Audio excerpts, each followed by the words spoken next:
Hello guys, আসসালামু আলাইকুম। সবাই কেমন আছেন? আশা করি ভালো আছেন। আমি ভালো আছি আলহামদুলিল্লাহ। আজকে সকালে উঠে হালকা করে খাওয়া দাওয়া করে চলে গেলাম কোথাও যাওয়ার জন্য। আমি বেশি ওয়েট না করে হাঁটতে হাঁটতে চলে গেলাম একটি ব্রিজের উপর। এই ব্রিজের মধ্যে আমি উঠলাম। হ্যাঁ, কোথায় যাচ্ছি তা তোমাদেরকে বলি। আজকে আমি যাবো আমার ফুফুর বাড়িতে। হ্যাঁ, আমি কিছুক্ষণ পরে মিশর থেকে নেমে পড়লাম। তো আমি হেঁটে হেঁটে চলে গেলাম আমার ফুফুর বাড়িতে। আর হ্যাঁ, কি জন্য আসলাম তা তোমাদেরকে বলি। কিছু টাকা নিয়ে আসলাম। কিছু টাকা লাগবে ওদের, তাই আমাদেরকে ফোন করেছে, তাই আমি নিয়ে আসলাম। আমি বাড়িতে এসে খাওয়া দাওয়া করে চলে গেলাম একটি বাগানে।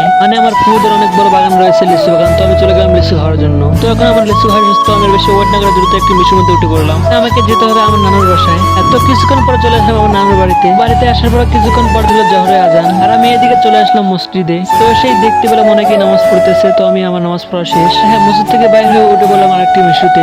আর হাতে আমাদেরকে আরেকটি কথা বলে, যারা লাইক করে না দ্রুত লাইক করে দেয় এবং চ্যানেলটি সাবস্ক্রাইব করে দাও। পুরো 1 ঘন্টা হয়ে গেল, তো আমি মিশু থেকে নেমে পড়লাম। আর হ্যাঁ, নেমে চলতে শুরু করলাম বাড়ির উদ্দেশ্যে। হ্যাঁ, তোমাদেরকে আরেকটি কথা বলি, আমি আমার নানুর বাড়িতে একদিন ছিলাম। তো আমি অনেকদিন পর গিয়েছিলাম নানুর বাড়িতে। তো সবগুলো ভিডিও করা হয়নি। তো আজকের ভিডিও এ পর্যন্তই। হ্যাঁ, যদি ভালো লাগে তাহলে লাইক করো, চ্যানেলটি সাবস্ক্রাইব করে দেখো অন্য ভিডিওতে। বাই।